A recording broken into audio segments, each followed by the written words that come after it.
ప్రజాపాలన సారథి యనుమల రేవంత్ రెడ్డి అన్న గారికి పాదాభివందనాలతో విజ్ఞప్తి. వాకటి శ్రీహరన్న గారికి కూడా నా విజ్ఞప్తి ఏమిటంటే, తెలంగాణలోని స్పోర్ట్స్ అథారిటీలో బాధ్యత వహిస్తున్న 177 మందిలో గత సంవత్సరంలో 27 మంది ఈ వృత్తి నుంచి పక్కకు జరిగారు. కారణం ఏంటంటే, అనేక వంకలు చూపెడుతూ చేయవలసిన పనిని బాధ్యత అధికారులు చేయకపోవడమే ముఖ్య. స్పోర్ట్స్ అథారిటీలో ప్రస్తుతం మిగిలిన 150 మందిలో 72 మందిని ఎంబడే గ్రేడ్ 3 ఉద్యోగులుగా గుర్తించాలి. గత 16-15 సంవత్సరాలుగా ఈయనని గుర్తించకుండా 2 లక్షలు జీతాలు తీసుకుంటున్న రవీందర్, కళ్యాణులు చేయవలసిన పని చేయకపోవడం వల్ల ఈ ఖాళీలు ఏర్పడ్డాయి. ఈ ఖాళీలకు వంకలు చెప్తూ బాండ్ అంటూ కాంట్రాక్టింగ్ అంటూ అనేక వంకలు చెప్తున్నారు. ఈరోజు మనం జాతీయ పథకాలు సాధించిన క్రీడాకారులకు ₹1 2 కోట్లు ఇచ్చి మనం సన్మానం చేస్తున్నాం. నేడు 150 మంది కూడా జాతీయ అంతర్జాతీయ స్థాయిలో పథకాలు సాధించిన క్రీడాకారులే కోచ్లు వృత్తిని చేస్తున్నారు. ఇందులో ఎన్ఎస్ కూడా చేసిన వారు ఉన్నారు. కాబట్టి తక్షణం కేవలం ఆఫీస్ స్థాయిలో జరగవలసిన 72 ఖాళీల భర్తీలు 16 సంవత్సరాలుగా జరగకపోవడం అన్యాయం. దీనిపై దృష్టి సాధించి ఎంబడే ఈ భర్తీలు జరగాలి. అదేవిధంగా కొత్త జిల్లాలు ఏర్పడడంతో 157 శాంక్షన్ పోస్టులు ఉన్నాయి. ఆ పోస్టులను కూడా భర్తీ చేయాలి. నిర్విఘ్నం చేసేశారు.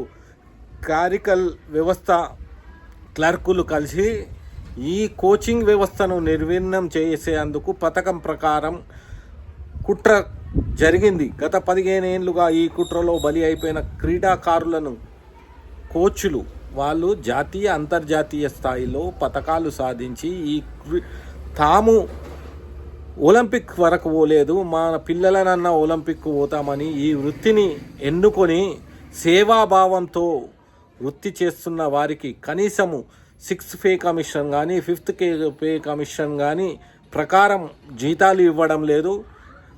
హైకోర్టు, సుప్రీంకోర్టు ఒక సంస్థలో 3 సంవత్సరాల కంటే ఎక్కువగా వృత్తి చేస్తే ఆ వృత్తిలో ఉన్న ప్రభుత్వ ఉద్యోగులకు ఏ విధంగా జీతాలు ఇస్తారో అందరికీ 3 సంవత్సరాలు నిండిన వారికి ఇవ్వాలి. ఆ విధంగా ఇవ్వడం లేదు. నేను అడిగేది ఒకటే, స్పోర్ట్స్ అథారిటీలో ఫంక్షన్లకు డబ్బులు వృధా చేస్తున్నారు. కోచెస్ వ్యవస్థ ఎంత బలపడితే పిల్లలు అంతగా తయారవుతారు. ఈరోజు తయారు చేసిన పిల్లలు రేపు ఒలింపిక్లో పథకాలు తయారు చేస్తారు. అయితే నేను ఒకటే విజ్ఞప్తి చేస్తున్నా, క్రీడా వ్యవస్థను, క్రీడా ప్రణాళిక డైరెక్టర్గా నేను అడిగాను. డైరెక్టర్గా ఇస్తే ఏంటంటే, ఈ సంస్థలో 100 మంది వృధాగా డబ్బులు జీతాలు తింటూ ఆఫీసులో ఫ్యాన్ల కింద కూర్చుంటున్నారు. నేను చెప్పేది ఒక్కటే, ఎంతమంది కోచ్లు ఉంటే అంతమంది పిల్లలు తయారవుతారు. కాబట్టి ముఖ్యమంత్రి గారికి, వాకటి శ్రీహరన్న గారికి పదే విజ్ఞప్తి చేయడం ఏమనగా, కోచ్ల నియామకం తక్షణమే జరగాలి. 52 మంది ఖాళీ పోస్టులు అంటే ఇవి ఆఫీస్ లెవెల్లో, ఎండి లెవెల్లో జరిగిపోవాలి. జరగకుండా ఆంధ్ర కళ్యాణి, మరో వ్యక్తి సస్పెండ్ అయిన అశోక్ కుమార్లు గత 16 ఏళ్ళ నుంచి ఈ కోచింగ్ వ్యవస్థలో ముందుకు రానియకుండా చేశారు. ఎందుకంటే ఈ కోచ్లకు ఇచ్చే జీత బెత్తాల పైన ఒక సంస్థను ఏర్పాటు చేసి ఆ సంస్థ ద్వారా కమిషన్లు తింటూ ఈ కోచెస్ వ్యవస్థను నిర్విఘ్నం చేశారు. కాబట్టి ఇకనైనా దీనిపై చర్య తీసుకొని ఎంబడే 72 ఖాళీలను భర్తీ చేయాలి. 157 మంది నియామకాలు జరగాలి. నోటిఫికేషన్ వేసి నియామకాలు జరగాలి. ఈ స్పోర్ట్స్ అథారిటీలో పీటీలను తీసుకొచ్చి జిల్లా అధికారులుగా నియమించడం వల్ల వారికి అవగాహన ఉండదు. క్రీడల్లో ఎలా ముందుకు తీసుకుపోవాలన్న అవగాహన ఉండదు. ఈ కోచ్లను నియమిస్తే వీళ్ళు క్రీడా జిల్లా అధికారులుగా, స్పోర్ట్స్ అడ్మినిస్ట్రేటర్లుగా క్రీడల నిర్వహణకు కావలసిన ప్రణాళికలు సిద్ధం చేసి క్రీడలు నిర్వహిస్తే, ఎంతకరం పోటీలను నిర్వహిస్తే అంతమంది పిల్లలు తయారవుతారు.